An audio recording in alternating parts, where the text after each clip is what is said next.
Capítulo 30. Cuanto más conocía a los moradores de Moor House, más me gustaban. En pocos días había recuperado tanto mi salud que podía estar sentada todo el día y salir a pasear a veces. Podía unirme a Diana y a Mary en todas sus ocupaciones, conversar con ellas tanto como desearan y ayudarlas cuando y donde me lo permitieran. Había un placer revivificador en esta relación, de un tipo que ahora propagaba por primera vez, el placer que surge de una perfecta congenialidad de gustos, sentimientos y principios.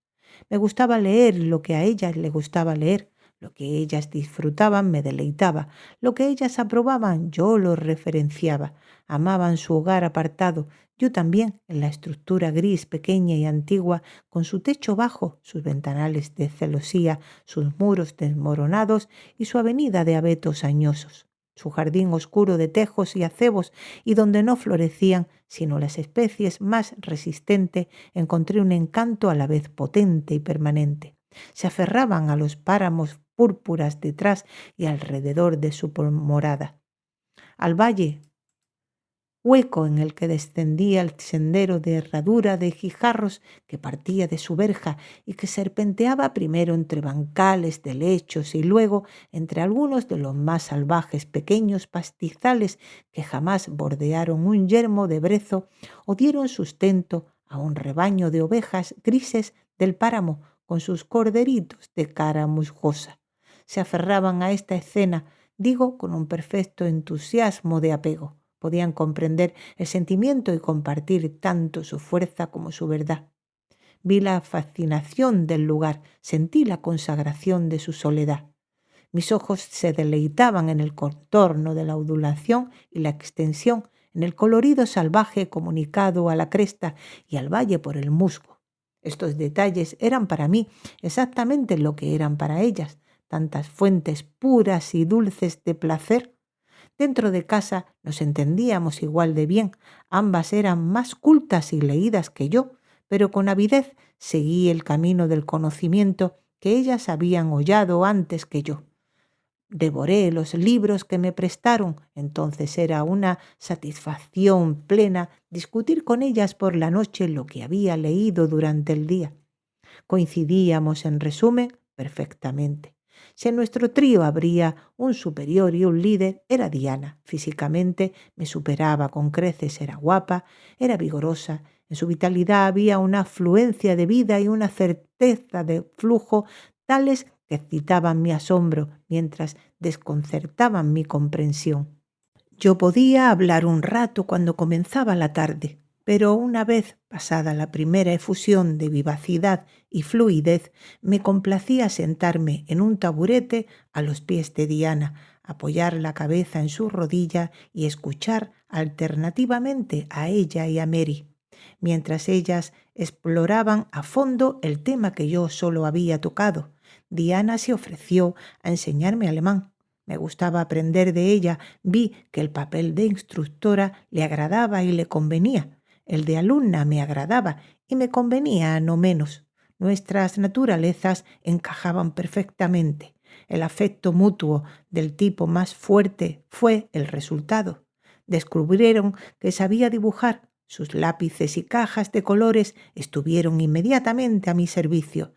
Mi habilidad mayor en este único punto que la de ellas la sorprendió y la encantó. Mary se sentaba y me observaba durante horas. Luego tomaba lecciones y resultó que era una alumna dócil, inteligente y asidua.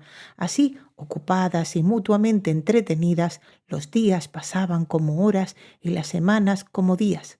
En cuanto al señor St. John's, la intimidad que había surgido tan natural y rápidamente entre sus hermanas y yo no se extendió a él. Una razón de la distancia que aún observaba entre nosotros era que rara vez estaba en casa. Una gran proporción de su tiempo parecía dedicada a visitar a los enfermos y a los pobres entre la dispersa población de su parroquia. Ningún tiempo parecía obstaculizarlo en estas excursiones pastorales. Lloviera o hiciera buen tiempo, cuando terminaban sus horas de estudio matutino, tomaba su sombrero y, seguido por el viejo pointer de su padre, Carlo, salía en su misión de amor o de deber. Apenas sé bajo qué luz la consideraba. A veces, cuando el día era muy desfavorable, sus hermanas protestaban. Él entonces decía, con una sonrisa peculiar, más solemne que alegre: y si dejo que una ráfaga de viento o una llovizna me aparten de estas tareas fáciles, ¿qué preparación sería tal pereza para el futuro que me propongo? La respuesta general de Diana y Mary a esta pregunta era un suspiro y algunos minutos de meditación aparentemente lúgubre. Pero además de sus frecuentes ausencias, había otra barrera para la amistad con él. Parecía de naturaleza reservada, abstraída e incluso melancólica. Celoso en sus labores ministeriales, irreprochable en su vida y hábitos, no parecía, sin embargo, disfrutar de esa serenidad mental, de ese contento interior que debería ser la recompensa de todo cristiano sincero y filántropo práctico. A menudo por la tarde, cuando se sentaba en la ventana con su escritorio y sus papeles ante él, dejaba de leer o escribir y apoyaba la barbilla en la mano y se entregaba a no sé qué curso de pensamiento, pero que era perturbado y excitante se podía ver en el frecuente destello y la cambiante dilatación de su ojo. Creo, además, que la naturaleza no era para él ese tesoro de deleite que era para sus hermanas. Expresó una vez, y solo una vez en mi presencia, un fuerte sentido del encanto rudo de las colinas y un afecto innato por el techo oscuro y los muros canosos que llamaba su hogar. Pero había más de melancolía que de placer en el tono y las palabras en que se dirigía. Y nunca pareció vagar por los páramos por el bien de su silencio tranquilizador, nunca buscar o deleitarse en los mil placeres pacíficos que podía ofrecer. Tampoco comunicativo como era, pasó algún tiempo antes de que tuviera la oportunidad de medir su mente. La primera idea de su calibre la obtuve cuando lo oí predicar en su propia iglesia de Morton. Ojalá pudiera describir ese sermón, pero está más allá de mi poder. Ni siquiera puedo reproducir fielmente el efecto que produjo en mí.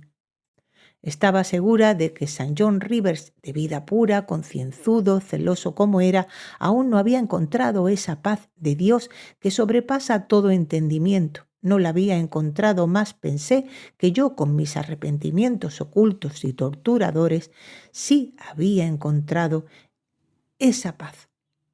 Mientras tanto, había pasado un mes. Diana y Mary pronto dejarían Moor House y regresarían a la vida y escena muy diferentes que les esperaban, como institutrices en una gran ciudad de moda del sur de Inglaterra, donde cada uno ocupaba un puesto en familias cuyos miembros ricos y altivos las consideraban como humildes dependientas y que ni conocían ni buscaban sus excelencias innatas y apreciaban solo sus habilidades adquiridas como apreciaban la destreza de su cocinero o el gusto de su doncella.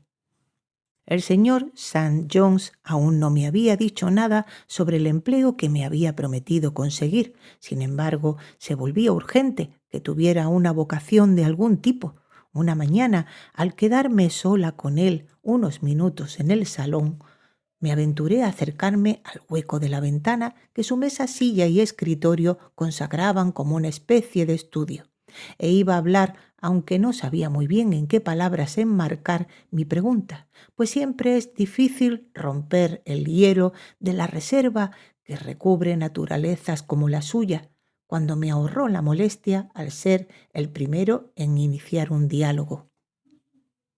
Levantando la vista al acercarme, ¿tiene una pregunta que hacerme?, dijo. Sí, deseo saber si ha oído hablar de algún servicio que pueda ofrecerme a emprender.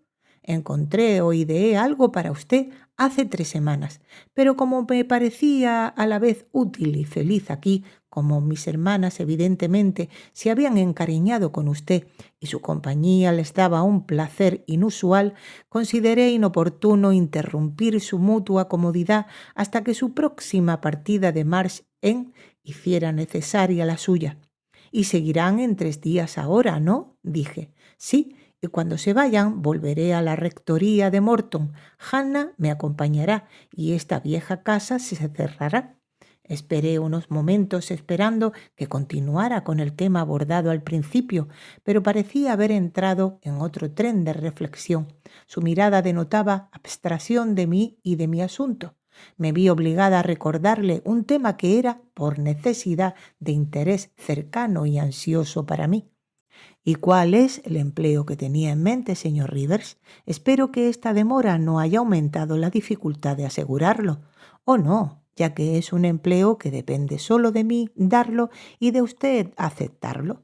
Volvió a hacer una pausa. Parecía haber una renuencia a continuar.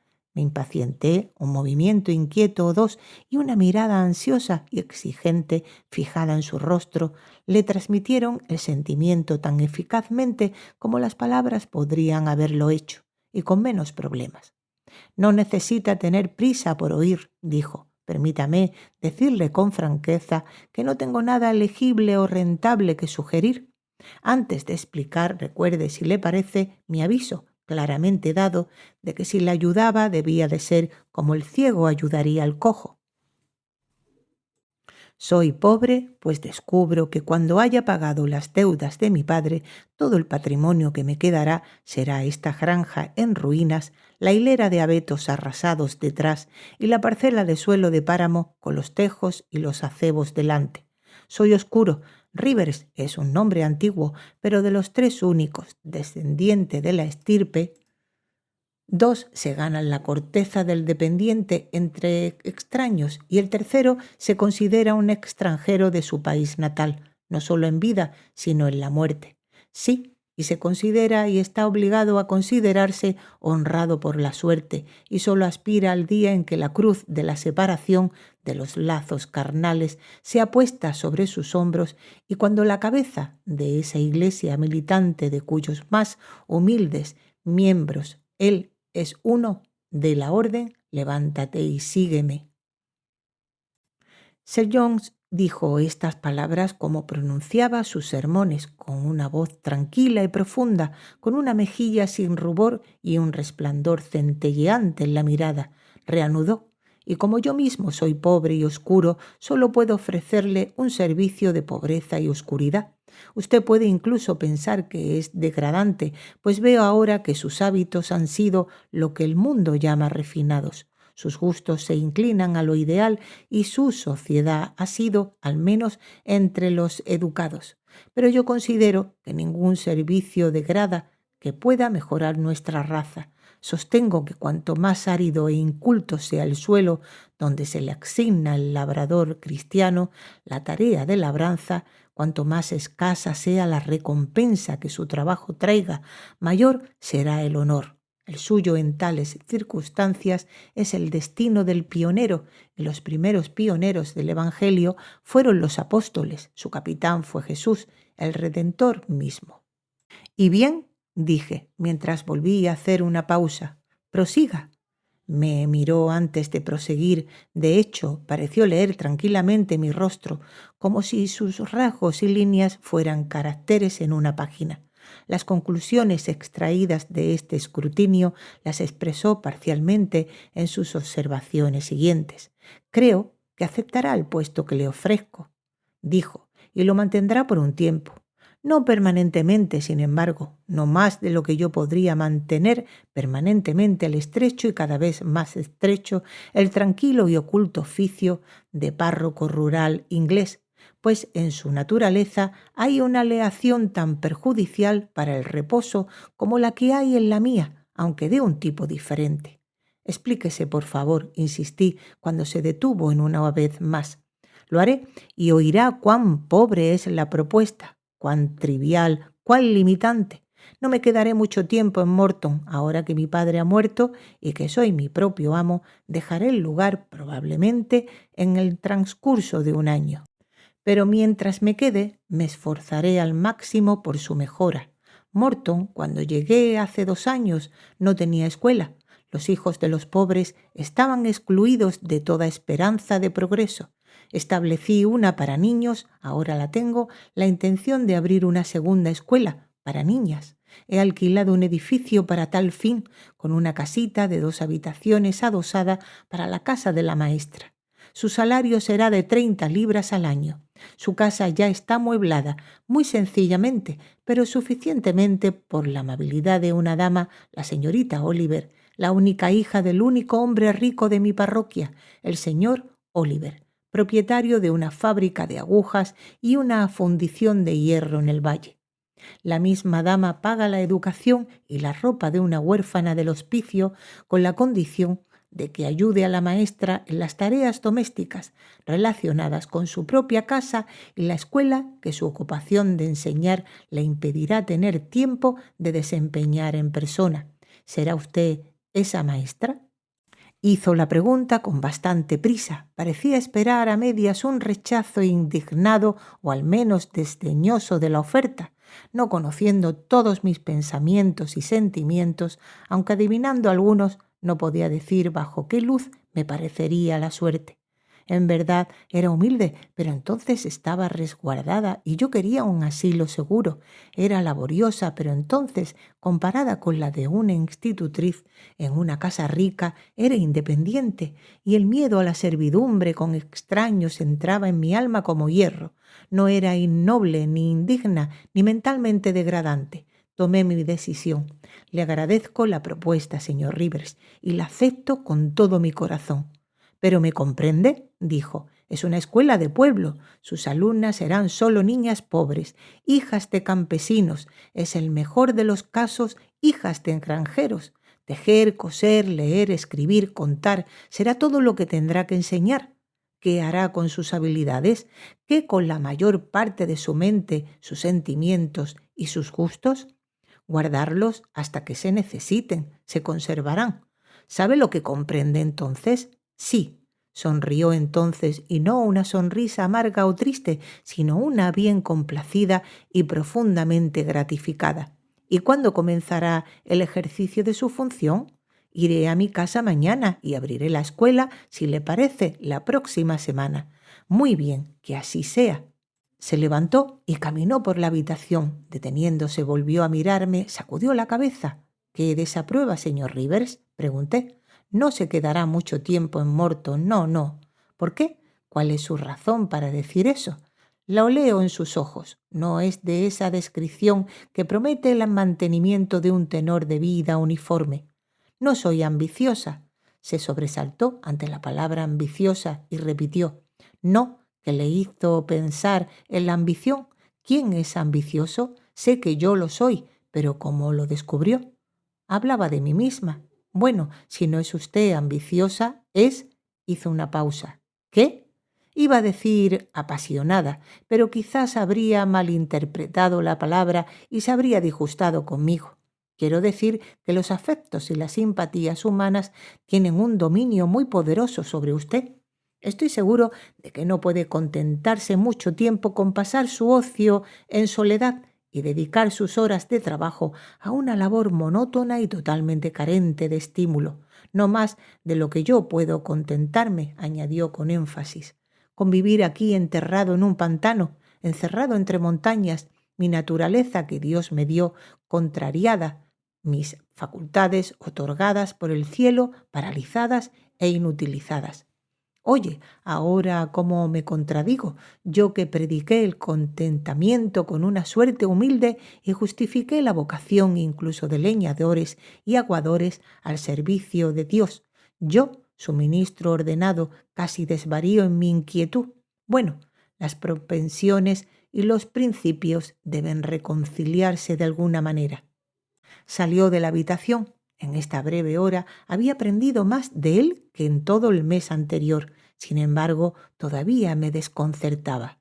Diana y Mary Rivers se volvieron más tristes y silenciosas a medida que se acercaba el día de dejar a su hermano y su hogar.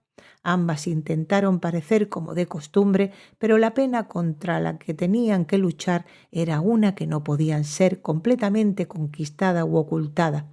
Diana insinuó que este sería una despedida diferente a cualquiera que hubieran conocido hasta ahora. Probablemente en lo que respecta a St. John's sería una despedida por años, podría ser una despedida para toda la vida. Lo sacrificará todo a sus resoluciones largamente meditadas, dijo. El afecto natural y sentimientos aún más potentes, St. John's parece tranquilo, Jane, pero esconde una fiebre en sus entrañas. Pensarías que es apacible, pero en algunas cosas es inexorable como la muerte. Y lo peor de todo es que mi conciencia apenas me permite disuadirlo de su severa decisión. Ciertamente no puedo culparlo ni un momento por ello. Es correcto, noble, cristiano. Sin embargo, me rompe el corazón y las lágrimas brotaron de sus hermosos ojos. Mary inclinó la cabeza sobre su labor. Ahora estamos sin padre, pronto estaremos sin hogar y sin hermano, murmuró. En ese momento sobrevino un pequeño accidente que pareció decretado por el destino a propósito para probar la verdad del adagio de que las desgracias nunca vienen solas y para añadir a sus aflicciones la vejación del resbalón entre la copa y el labio de St. John's. Pasó por la ventana leyendo una carta. Entró. Nuestro tío John ha muerto, dijo. Ambas hermanas parecieron impresionadas, no conmocionadas ni consternadas. La noticia pareció en sus ojos más trascendental que aflictiva. ¿Muerto?, repitió Diana. Sí, fijó una mirada inquisitiva en el rostro de su hermano. ¿Y entonces qué?, demandó en voz baja. ¿Que entonces die?, replicó él, manteniendo una inmovilidad de mármol en sus rasgos. ¿Qué entonces? Pues nada, Lee. Le arrojó la carta al regazo. Ella la hojeó y se la pasó a Mary. Mary la leyó en silencio y se la devolvió a su hermano. Los tres se miraron y los tres sonrieron, una sonrisa bastante lúgubre y pensativa. Amén. Aún podemos vivir, dijo Diana al fin. En cualquier caso, no nos deja peor de lo que estábamos antes, observó Mary. Solo que fuerza con bastante intensidad en la mente la imagen de lo que podría haber sido, dijo el señor Rivers, y le contrasta de manera demasiado vivida con lo que es. Dobló la carta, la guardó con llave en su escritorio y volvió a salir. Durante algunos minutos nadie habló. Diana se volvió entonces hacia mí. Jane se maravillará de nosotros y de nuestros misterios, dijo, y nos considerará seres desalmados por no conmovernos más ante la muerte de un pariente tan cercano como un tío, pero nunca lo hemos visto ni conocido. Era hermano de mi madre. Mi padre y él riñeron hace mucho tiempo. Fue por su consejo que mi padre arriesgó la mayor parte de su propiedad en la especulación que lo arruinó. Hubo recriminaciones mutuas entre ellos, se separaron enojados y nunca se reconciliaron. Mi tío se dedicó después a empresas más prósperas. Parece que amasó una fortuna de 20.000 libras. Nunca se casó y no tenía parientes cercanos más que nosotros y otra persona, no más estrechamente emparentada que nosotros. Mi padre siempre abrigó la idea de que expiaría su error dejándonos sus posesiones. Esa carta nos informa de que ha legado cada centavo al otro pariente, con la excepción de 30 guineas a dividir entre John, Diana y Mary Rivers, para la compra de 3 anillos de luto. Tenía derecho, por supuesto, a hacer lo que le placiera, y sin embargo, un abatimiento momentáneo se cierne sobre los espíritus al recibir tales noticias. Mary y yo nos habríamos considerado ricas con 1.000 libras cada una, y para St. John's tal suma habría sido valiosa por el bien que le habría permitido hacer.